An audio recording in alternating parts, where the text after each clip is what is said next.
இன்றைய கத்தார் தங்க நிலவரத்தை பற்றி பார்ப்போம் வாங்க. 2 நாள் வந்து தங்கத்துடைய நிலவரத்தை பற்றி நான் போடலை. ஏன் அப்படின்னாக்கா நமக்கு வேலை வந்து கொஞ்சம் அதிகமாக இருந்துச்சு. ஸோ அதனால தான் வந்து தங்கத்துடைய ரேட்டை வந்து நான் சொல்லலை. சரி, ஓகே. இன்றைக்கி வந்து மே 14. அதுபோக வந்து டேட்டையுமே வந்து சொல்லிடுங்க அப்படின்னு சொல்லியிருக்கீங்க. சரி, ஓகே. எல்லாத்தையும் விட இன்றைக்கி தங்கத்துடைய ரேட்டு என்ன அப்படின்னு சொல்லிட்டு பார்த்துருவோம். 22 கேரட் தங்கம் கத்தார் ரியாலுக்கு 1 கிராம் 363 இருக்குது. அதே 24 கேரட் தங்கம் 1 கிராம் வந்து 390 இருக்குது. அதில் 2 ரியால் குறைஞ்சிருக்கு, இதில் 2.50 குறைஞ்சிருக்குது. இந்தியா எக்ஸ்சேஞ்ச் ரேட்டை பற்றி பார்த்துருவோம். 1 ரியாலுக்கு 23.30. ஸ்ரீலங்கன் எக்ஸ்சேஞ்ச் ரேட்டு 1 ரியாலுக்கு 81.92. இது நேஷனல் எக்ஸ்சேஞ்ச் மூலியமாக பணம் அனுப்புனீங்க அப்படின்னாக்கா இந்த ரேட்டு. கத்தாருடைய லோக்கல் டெம்பரேச்சரை வந்து பார்த்தோம் அப்படின்னாக்கா குறைந்தபட்சம் 39 இருந்து அதிகபட்சம் 41 டிகிரி செல்சியஸ் வரைக்கும் கத்தாரில் வெப்பநிலை பதிவாயிருக்கு.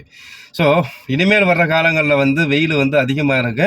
ஸோ தண்ணி வந்து அதிகமாக குடிங்க அப்படின்னு சொல்லிட்டு நம்ம செய்தி சார்பாக சொல்லிக்கிறோம். மறக்காம நம்ம செய்தி சேனலையும் பேஜையும் ஃபாலோ சப்ஸ்கிரைப் பண்ணி வச்சுக்கோங்க. உங்கள் ஃபேமிலி ஃப்ரெண்ட்ஸுக்கு ஷேர் பண்ணுங்கள். இன்னொரு வீடியோ சந்திப்போம். பாய் பாய்.